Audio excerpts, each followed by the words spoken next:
اب تمام press club کے صحافیوں کا شکریہ کہ آپ نے وقت دیا۔ آج یہ ہمارے پریس کانفرنس کا مقصد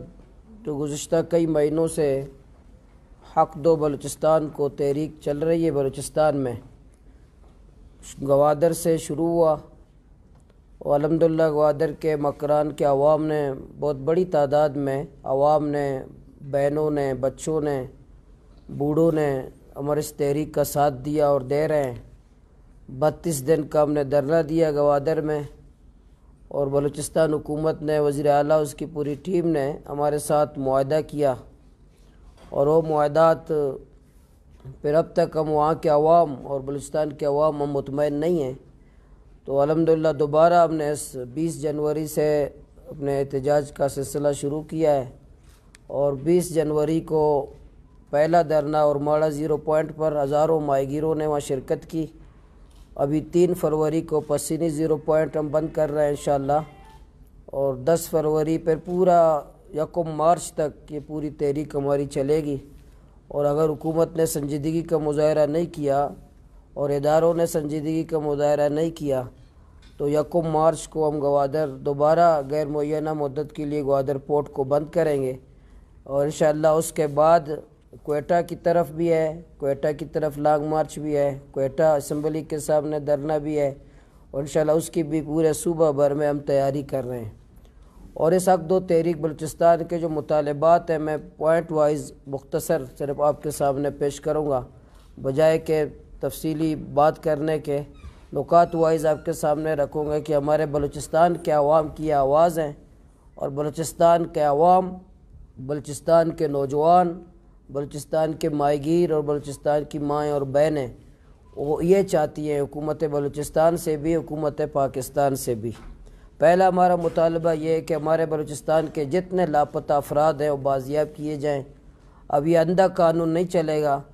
کہ آپ ماورائے آئین، ماورائے قانون نوجوانوں کو رات کے اندھیرے میں اٹھا کر کے اپنے عقوبت خانوں میں رکھ کے پھر ان کی لاشیں آپ جنگلوں میں پھینکیں اور CTD کے نام سے آپ آپریشن کریں۔ اب یہ نہیں چلے گا بلوچستان میں۔ اگر آپ کہتے ہیں کہ عوام اور نوجوان قانون کا احترام کریں تو یہ قانون کا احترام اداروں کو بھی کرنا چاہیے، حکومت کو بھی کرنا چاہیے، تمام جو حکومتی ادارے ہیں سب کو قانون و آئین کا احترام کرنا چاہیے، صرف عوام کو نہیں۔ دوسرا ہمارا مطالبہ یہ ہے، مطالبہ نہیں بلکہ یہ ہمارے بلوچستان کے لوگ یہ کہتے ہیں کہ بلوچستان کو کوئی مقبوضہ، مفتوحہ یا قانونی نہ سمجھا جائے، بلوچستان کو کوئی مقبوضہ، مفتوحہ یا کوئی قانونی نہ سمجھا جائے، بلوچستان کے شہریوں کو تیسرے درجے کا شہری نہ سمجھا جائے، بلوچستان کے عوام کو کلبھوشن اور ریمنڈ ڈیوس کی طرح عزت دی جائے۔ جو کلبھوشن اور ریمنڈ ڈیوس کو جو عزت ہے پاکستان میں، بلوچستان کے عوام کو کلبھوشن اور ریمنڈ ڈیوس جیسا وہ عزت ان کو دے رہے ہیں، بلوچستان کے عوام بھی چاہتے ہیں کہ ہمیں اسی طرح عزت دی جائے۔ چوتھا ہے کہ بلوچستان کے عوام کی تذلیل کے لیے جتنی چیک پوسٹیں قائم کی گئی ہیں، اور یہ میں صاف اور واضح الفاظ میں ہر جگہ کہہ رہا ہوں کہ بلوچستان میں جو ہزاروں چیک پوسٹیں ہیں سیکورٹی کے لیے نہیں ہیں، وہ بلوچستان کے عوام کو غلام سمجھتے ہیں، اور بلوچستان کے عوام کو غلامی ہر قدم پر ان کو غلام سمجھنے اور غلام ثابت کرنے کے لیے، ان کو بتانے کے لیے تم غلام ہو، یہ چیک پوسٹیں قائم کی گئی ہیں۔ اس لیے ہماری تذلیل کے لیے، ہماری ماؤں اور بہنوں کی تذلیل کے لیے آج بھی بلوچستان میں ہزاروں چیک پوسٹیں قائم ہیں، ان چیک پوسٹوں کا خاتمہ کیا جائے،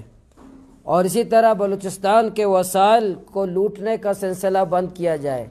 ریکوڈیک ہو، گیس ہو، اور جتنے وسائل ہمارے بلوچستان میں ہیں ان کے لوٹنے کا جو سلسلہ ہے، اور ہمارے ہی اداروں کے، ہمارے ہی اسمبلی ممبران کے، ہماری حکومت کے کندھے استعمال کر کے ہمارے وسائل کو لوٹنے کا منصوبہ ہے،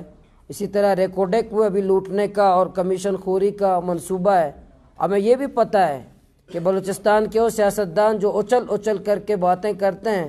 اور کسی کے بھائی کو ریکوڈیک میں ٹھیکہ مل گیا پھر وہ خاموش ہو گئے، تو اس لیے یہ ایسا نہیں چلے گا کہ بلوچستان کا ریکوڈیک اور وسائل ایک ٹھیکے پہ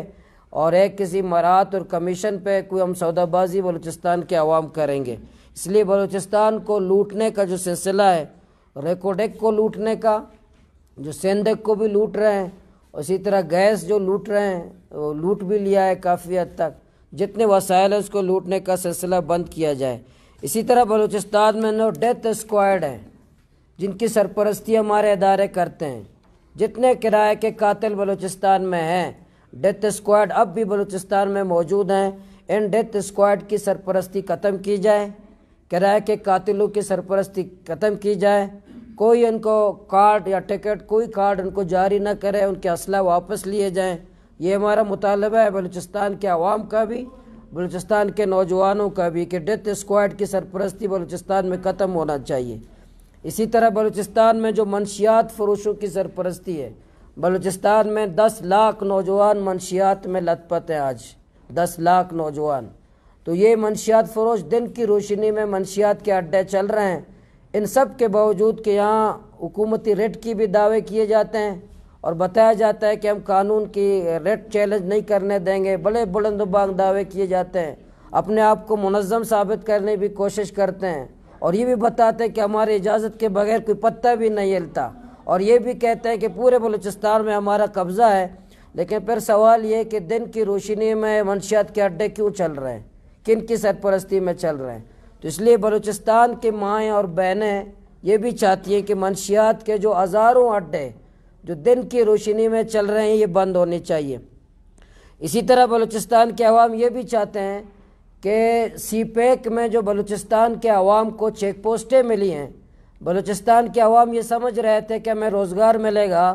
ہمیں جدید ہاسپٹل ملیں گے، تعلیمی ادارے ملیں گے، ہمیں موٹر وے ملے گا، تو بلوچستان کے عوام کو چیک پوسٹوں کے علاوہ کچھ نہیں ملا۔ اس لیے بلوچستان کے عوام یہ سمجھ رہے ہیں، مطالبہ کر رہے ہیں کہ ہمیں چیک پوسٹوں کی نہیں، تعلیمی اداروں کی ضرورت ہے،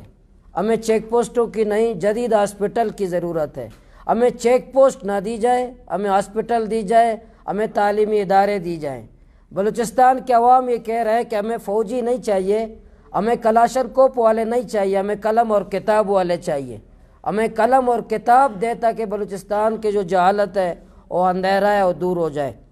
اسی طرح بلوچستان کے عوام یہ بھی چاہتے ہیں، جو بارڈر ہے چمن سے لے کر گوادر تک، یہ جو بارڈر ہے لاکھوں لوگ اس سے وابستہ ہیں، سیکورٹی کے نام پر جو اس کو بند کیا جاتا ہے اور لوگوں کی تذلیل کی جاتی ہے، بارڈر کا کاروبار کھولا جائے۔ اور اسی طرح ساحل بلوچستان میں جو ٹرالر مافیا کا قبضہ ہے، ابھی پرسوں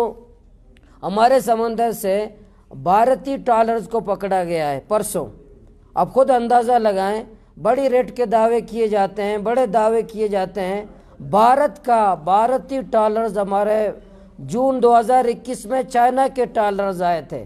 اور ابھی پرسوں جو ہے نا بھارتی ٹرالرز کو خود پکڑا گیا ہے۔ یہ ہمارے جو ادارے ہیں، وفاقی ادارے ہیں، اس کے ناک کے نیچے کبھی چائنا کے ٹرالرز آتے ہیں، کبھی بھارتی ٹرالرز آتے ہیں، اور کبھی دوسرے سندھ کے ہزاروں ٹرالرز وہاں کام کر رہے ہیں۔ تو یہ جو ساحل بلوچستان کو جو لوٹنے کا سلسلہ ہے، جو ٹرالرز مافیا وہاں مسلط ہے، جس کی سرپرستی وزیر فشریز اکبر حسکانی صاحب بطہ خوری میں ملوث ہے، اور بطہ خوری کے ذریعے ہزاروں ٹرالرز کو ہمارے بلوچستان پہ چھوڑ رہے ہیں۔ اس کا پتہ قدوس بیزنجو صاحب کو بھی ہے، ظہور بلیدی صاحب کو بھی ہے، احسان شاہ صاحب کو بھی ہے، تمام وزراء کو پتہ ہے کہ ہمارا وزیر فشریز بطہ خوری میں ملوث ہے، ان کو سب کو پتہ ہے۔ ان کی سرپرستی میں یہ ٹرالرز ساحل بلوچستان کو تباہ و برباد کر رہے ہیں، اس کا سلسلہ بھی بند ہونا چاہیے۔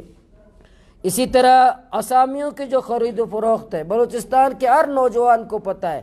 کہ مجھے چپراسی کے اسامی کے لیے بھی 6 لاکھ یا 7 لاکھ مجھے دینا پڑتا ہے۔ سب کو پتہ ہے کہ یہاں بندر بانٹ ہے، وزیر سے لے کر نیچے ڈی سی تک اسامیوں کے خرید و فروخت کیا جاتا ہے، سب کو پتہ ہے، ہر نوجوان کو پتہ ہے، ہر نوجوان کاغذات جمع کرتے ہیں اس کو پتہ ہے۔ یہ سلسلہ بھی بند ہونا چاہیے۔ اور اسی طرح یہ ہمارے انشاءاللہ ڈیمانڈ ہیں، آنے والے وقتوں میں ابھی 3 فروری کو ہمارا دھرنا ہے، اور یہ میں نے پہلے بھی کہا تھا کہ انشاءاللہ جو ہم بات کر رہے ہیں اس کو ہم اپنی طور پر ثابت بھی کریں گے۔ گوادر دھرنے کو بھی سنجیدہ نہیں لیا گیا، انہوں نے سمجھا کہ شاید 1 دن کے بعد وہ چلے جائیں گے، اور 32 دن تک ہمارے لاکھوں نوجوان بھی نکلے، ہزاروں بہنیں بھی نکلی، کفن پوش ریلی بھی نکالا، اور انشاءاللہ یہی عمل انشاءاللہ ہم کوئٹہ میں دہرائیں گے انشاءاللہ سردیوں کے بعد۔ اور یہ حکومت کو پتہ چل جائے گا، یہ یہاں بیٹھے ہوئے کوئٹہ میں موجود جو بڑے بڑے کالی بیڑے اور فرعون بیٹھے ہوئے کوئٹہ میں، وہ سمجھتے ہیں پورے بلوچستان میں دودھ اور شہد کی نہریں بہہ رہی ہیں۔ انشاءاللہ سردیاں جو ہی ختم ہو جائیں گی تو گوادر سے ہم لانگ مارچ کا آغاز